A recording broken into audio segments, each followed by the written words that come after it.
Hello मेरे प्यारे दोस्तों, कैसे हैं आप सभी लोग। आप सभी का स्वागत है हमारे इस चैनल पे। मेरे प्यारे बच्चे कैसे हैं आप सभी लोग, मस्त है ना। तो आज हम समानांतर चतुर्भुज के बारे में बात करेंगे। हम लोगों ने सम चतुर्भुज और वर्ग के बारे में पढ़ लिए थे बहुत बेहतरीन ढंग से। आज हम बात कर लेते हैं समानांतर चतुर्भुज का। अब मेरे प्यारे बच्चे याद रखना कि समानांतर चतुर्भुज बहुत ही बेस्ट कंसेप्ट के साथ आपको हम पढ़ाएंगे। बात समझे। समानांतर चतुर्भुज का कंसेप्ट आप पढ़ लिए तो लगभग सारे कंसेप्ट, हम पूरे कंसेप्ट को आपको इस वीडियो में आपको डाल देंगे। आप एक एक कंसेप्ट को बहुत ही बढ़िया ढंग से सीख सकते हैं। ठीक है। तो मेरे प्यारे बच्चे, समानांतर चतुर्भुज आप सभी लोग जानते हैं कि ये है समानांतर चतुर्भुज। ठीक है, ये समानांतर चतुर्भुज है। थोड़ा सा घुमा हुआ रहता है, टेढ़ा रहता है। जिस तरह ये आयत देख लो, ये हमारे पास आयत है। आयत के आमने सामने की भुजा क्या होती है, बराबर होती है। बात समझ में आया। तो आयत को ही हम थोड़ा सा घुमा दिए, मतलब आयत को ही थोड़ा सा टेढ़ा कर दिए, तो ये बन गया हमारे पास समानांतर चतुर्भुज। ठीक है, ये हमारे पास है आयत। ठीक है, ये बना है आयत और ये है हमारा समानांतर चतुर्भुज, मतलब थोड़ा सा घुमा हुआ है समानांतर चतुर्भुज। ठीक है, इसको रेक्टेंगल इंग्लिश से बोलते हैं और इसको पैरेललोग्राम पढ़ते हैं। ठीक है, इसको हम लोग ऐसे भी लिखते हैं, पैरेललोग्राम।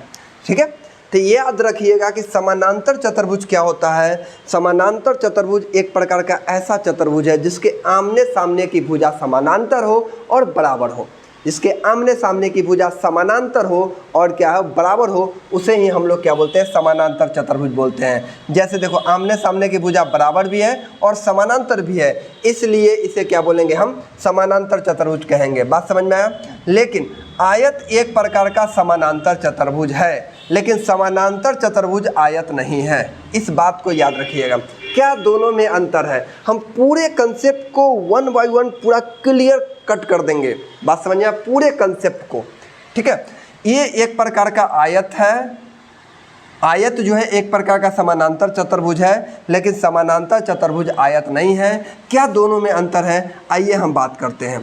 पहला अंतर क्या है, आयत के सभी भुजा 90 डिग्री के कोण बनाते हैं। कहोगे सर बहुत अच्छी बात आपने बताई, लेकिन समानांतर चतुर्भुज की प्रत्येक भुजा 90 डिग्री का कोण नहीं बनाता है, पहला बात।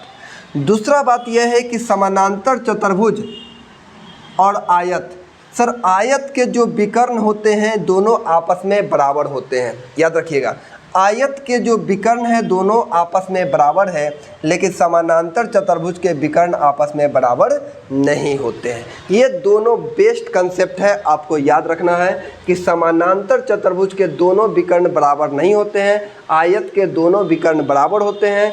इसके सभी भुजा पे 90 डिग्री का कोण बनता है, इसके सभी भुजा पे 90 डिग्री का कोण नहीं बनता। यदि यह 90 डिग्री का कोण बनता तो ये भी आयत बन जाता, लेकिन आयत एक समानांतर चतुर्भुज है, लेकिन समानांतर चतुर्भुज आयत नहीं है। अब मेरे प्यारे बच्चे, छोटे छोटे बच्चे, बालक, समझा एकदम एक एक कंसेप्ट को हम आपको बहुत ही बढ़िया समझाएंगे। जैसे हम देखते हैं समानांतर चतुर्भुज का। देखो, ये है हमारे पास समानांतर चतुर्भुज, थोड़ा सा घुमा हुआ है। ये दोनों भुजा आपस में बराबर है और समानांतर भी है। कहो बहुत अच्छा। इसको ले लेते हैं ए, बी, सी और डी। ठीक है, अब एक विकर्ण यहाँ से यहाँ खींचते हैं, डायगोनल। तो तुम कहोगे सर एक विकर्ण खींचने से मुझे दो त्रिभुज बना। दो त्रिभुज कौन कौन बन रहा है, पहला त्रिभुज है, ये दूसरा त्रिभुज है, मतलब इसे बना है त्रिभुज ए डी सी, फिर त्रिभुज बना है त्रिभुज ए बी सी। ये दोनों जो त्रिभुज होगा ये पूरे चतुर्भुज का हाफ होगा, मतलब 1/2 चतुर्भुज, यानी समानांतर चतुर्भुज ए बी सी डी। समझ में आ गया। कहो बहुत अच्छा बात। मतलब अगर इस त्रिभुज का क्षेत्रफल निकालने के लिए बोले तो पूरे चतुर्भुज का हम क्या कर देंगे, आधा कर देंगे, तो मुझे निकल जाएगा इस त्रिभुज का क्षेत्रफल और इस त्रिभुज का क्षेत्रफल। बात समझ में आया।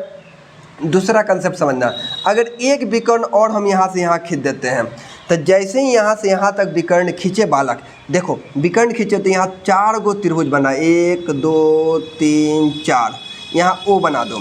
तो इसमें कौन कौन सा त्रिभुज बना, तो त्रिभुज ए ओ डी बराबर त्रिभुज BOC बराबर त्रिभुज AOB बराबर त्रिभुज DOC।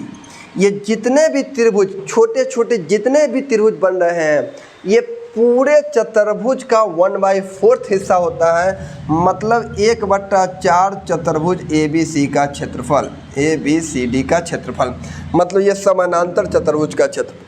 ये कंसेप्ट को आपको समझ लेना है, याद कर लेना है। ये समानांतर चतुर्भुज का बेस्ट कंसेप्ट है। अभी फार्मूला पे नहीं आए हैं, अब हम फार्मूला पे आते हैं। पहले ये समझ लो, ये छोटा बात था, हमने आपको बहुत अच्छे से बताया। क्लियर हो गया? अगला कंसेप्ट क्या है बालक? नेक्स्ट कंसेप्ट क्यों बढ़ो। आयत वर्ग में अंतर भी समझ में आया। आयत समानांतर चतुर्भुज है, लेकिन समानांतर चतुर्भुज आयत नहीं है। क्यों नहीं है? हमने आपको बताया, क्योंकि आयत होने के लिए इसकी प्रत्येक भुजा पे 90 डिग्री का कोण होना चाहिए, लेकिन यहाँ पे समानांतर चतुर्भुज में प्रत्येक भुजा 90 डिग्री का कोण नहीं है, इसलिए यह आयत नहीं है। लेकिन समानांतर चतुर्भुज होने के लिए आमने सामने की भुजा समानांतर होना चाहिए, इसमें है, इसलिए एक समानांतर चतुर्भुज है। वर्ग भी एक प्रकार का समानांतर चतुर्भुज है, इसके बारे में याद रखिएगा। वर्ग भी एक प्रकार का कैसा चतुर्भुज है? समानांतर चतुर्भुज है। यही वर्ग है हमारे पास। इसको थोड़ा सा ऐसे कर देंगे तो ये भी, क्योंकि आमने सामने की भुजा इसमें भी बराबर होता है, इसलिए यह भी एक समानांतर चतुर्भुज होता है। इसका भी क्षेत्रफल होता है। रुको, आइए हम सब बता देते हैं आपको, बस आप सीखते रहो। आयत और वर्ग दोनों समानांतर चतुर्भुज है, इसको कॉपी में लिख लो। आयत और वर्ग दोनों समानांतर चतुर्भुज है, इसको आप कॉपी में लिखो। ठीक है? अब देखो बालक, हम थोड़ा सा फार्मूला पे आते हैं। देखो, पहले समानांतर चतुर्भुज का फार्मूला देखो। ये समानांतर चतुर्भुज है। समानांतर चतुर्भुज में एक ऊंचाई हमने खींचा h, इसका नाम है h, इसको लिख दो ABCD। समझ में आया? अगर यहाँ से इसका क्षेत्रफल निकालना है, समांतर चतुर्भुज ABCD का क्षेत्रफल, तो इसका क्षेत्रफल कैसे होता है? जैसे यहाँ से यहाँ तक की भुजा को हमने A माना, यहाँ से यहाँ तक की भुजा को B माना, यहाँ से यहाँ तक की भुजा को A, यहाँ से यहाँ तक की भुजा को B माना, तो समानांतर चतुर्भुज ABCD का क्षेत्रफल हो जाएगा आधार गुने ऊंचाई। लिख लो कॉपी में, आधार गुने ऊंचाई। तुम कहोगे सर आधार यहाँ से यहाँ तक है A, और ऊंचाई मुझे पता है कि सर इसको हम h बोलते हैं, तो A इंटू h हो गया। ये पहला। कब? जब आपको दोनों भुजा आपको दिया गया हो, एक भुजा इधर से एक भुजा इधर से दिया गया हो, तो इसका एरिया निकालने का यही फार्मूला होता है। समझ में आया? चलिए आगे हम देखते हैं। अब देखो, ये हो गया दूसरा। फिर समानांतर चतुर्भुज में ही बात कर लेते हैं। इसको पहले कॉपी में लिख लो, फिर अभी मिटाएंगे। ये फार्मूला इधर का है, ऐसे आके ऐसे ऐसे ऐसे इधर का। ये भी समानांतर चतुर्भुज है। देखो, ऐसे ऐसे ऐसे। यदि समानांतर चतुर्भुज का एक कोण दिया गया हो, देखो एक कोण कोई भी दिया गया, मान के चलो यहाँ थीटा दे दिया, एंगल दे दिया, ये तो ऊंचाई है ही। अगर यहाँ थीटा दे दिया गया है, तब इसका क्षेत्रफल कैसे निकालोगे? तो इसका एरिया निकालने के लिए फार्मूला हो जाएगा बालक, क्या हो जाएगा? यहाँ से यहाँ तक की भुजा को A माना है, यहाँ से यहाँ तक की भुजा को B माना है, तो इसका फार्मूला होता है AB साइन थीटा। इसको भी कॉपी में लिख लो, AB साइन थीटा। अगर यहाँ पे एंगल थीटा है, कोई भी एंगल दे दिया गया है, और इस चतुर्भुज का क्षेत्रफल पूछा गया है, तो आप AB साइन थीटा लगा दो, आपका आंसर आ जाएगा। ठीक है? जैसे मान के चलो, अगर यहाँ से यहाँ तक की भुजा को 10 दे दिया गया, यहाँ से यहाँ तक की भुजा को 5 दे दिया गया। अब पूछा गया समानांतर चतुर्भुज का क्षेत्रफल क्या होगा, तो यहाँ तो ऊंचाई नहीं दिया गया है, तो फिर आपको यही फार्मूला लगाना होगा, AB साइन थीटा। तो 10 × 50, 50 साइन थीटा लिख दो, आंसर आ जाएगा। नहीं तो आपको एंगल दिया रहेगा, थीटा का कुछ भी वैल्यू दे देगा, 30 डिग्री, 40 डिग्री, 50 डिग्री, कुछ भी एंगल दे देगा, दो भुजा डाल देगा, यहाँ डाल दीजिए, आंसर आ जाएगा। ये आपका 2 हो गया। तीसरा फार्मूला क्या है समानांतर चतुर्भुज का? देखो, ए है समानांतर चतुर्भुज बालक। इस समानांतर चतुर्भुज में 2 डायगोनल है, 2 विकर्ण है। बहुत अच्छा बात है सर, ABCD क्लियर। यहाँ O है हमारे पास। अगर हम इसका एरिया निकालें, अगर एरिया निकालें, यहाँ से यहाँ तक की भुजा को A माने, यहाँ से यहाँ तक की भुजा को B माने, इसका एरिया निकालने के लिए आपको सिंपल सा फार्मूला लगाना है, दोनों विकर्ण का गुणनफल। दोनों विकर्ण क्या है? मतलब AC गुने हो जाएगा BD, AC गुने BD, साथ में AB का प्रोडक्ट। बस ये आपका फार्मूला है, इसको भी याद कर रखिएगा। दोनों AB और AC और BD का प्रोडक्ट, मतलब दोनों विकर्णों का गुणनफल साथ में भुजाओं के गुणनफल से हम लोग ये तीनों फार्मूला हम लोग देखें। अब तुम कहोगे क्या सर ये तीनों नियम लागू कानून क्या वर्ग में और आयत में नहीं हो सकता है? क्योंकि आयत भी एक प्रकार का समानांतर चतुर्भुज है, वर्ग भी एक प्रकार का समानांतर चतुर्भुज है। कहोगे सर एकदम बिल्कुल कैसे नहीं हो सकता है बालक? अगर हम यहाँ से बात करते हैं वर्ग पे, थोड़ा सा देखो, अगर ये हमारे पास वर्ग है, ठीक है, वर्ग है, और इससे अगर हम सम चतुर्भुज बना दे दें, अगर हम सम चतुर्भुज बना दें, वर्ग से एक सम चतुर्भुज बना दिए, सम चतुर्भुज की अगर हम ऊंचाई दे दें, क्योंकि वर्ग है और यह सम चतुर्भुज की प्रत्येक भुजा आपस में बराबर होगी, तो सम चतुर्भुज भी एक प्रकार का समांतर चतुर्भुज होगा। कहोगे सर बहुत अच्छी बात है, इसका एरिया अगर दिया गया हो कैसे निकालोगे? अगर ऊंचाई दे दिया गया हो तो एरिया निकालने का सेम फार्मूला हो जाएगा आधार गुने ऊंचाई, मतलब A गुने H, बस हो गया, आधार गुने ऊंचाई।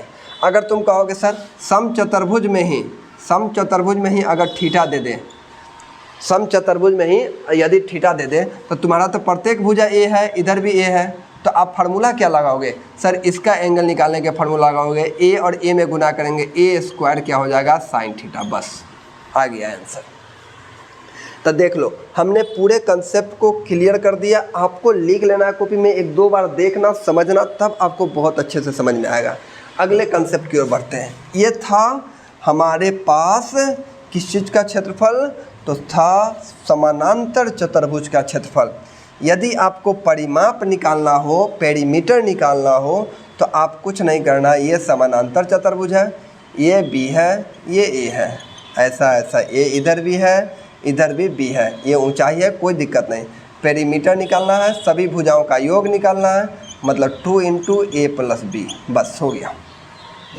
मतलब A दूगो A, B दूगो B, दो कॉमन ले लिए, आंसर आ गया।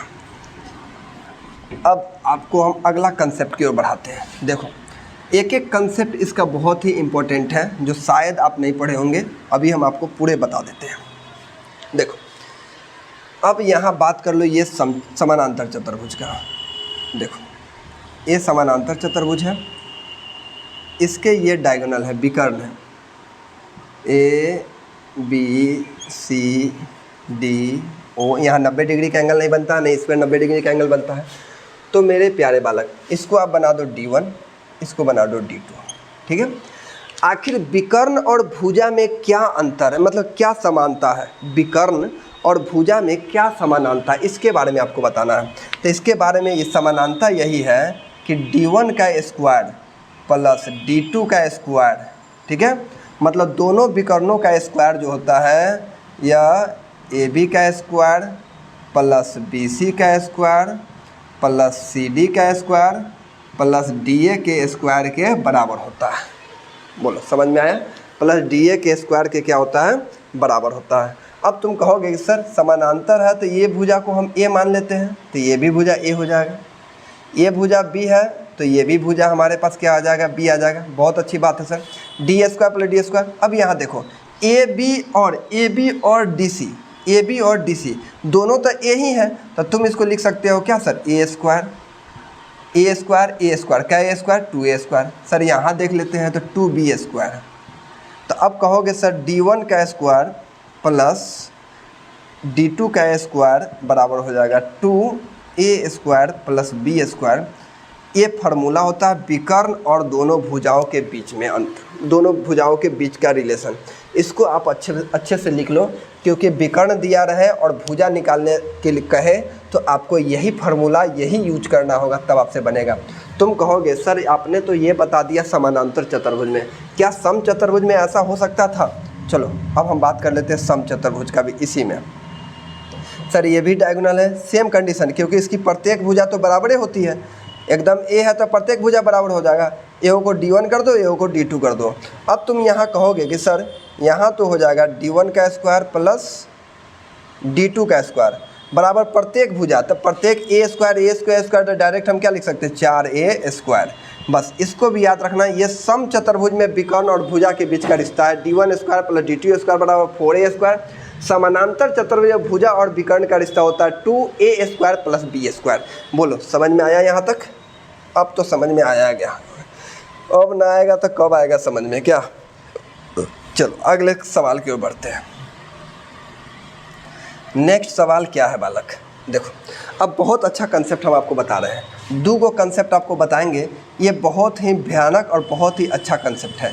पहला कंसेप्ट क्या है, यदि आप समानांतर चतुर्भुज को देखो, ठीक है, समानांतर चतुर्भुज को विकर्ण, यदि समानांतर चतुर्भुज के विकर्ण यदि एंगल को बाइसेक्ट करता है, एंगल बाइसेक्टर है ना, कोण समद्विभाजक करता है, बराबर बराबर भागों में बढ़ता है, तो उसके द्वारा जो आकृति बनती है वो आकृति कैसा बनेगा, किस प्रकार देखने में लगेगा, वो क्या होता है अब हम बताते हैं।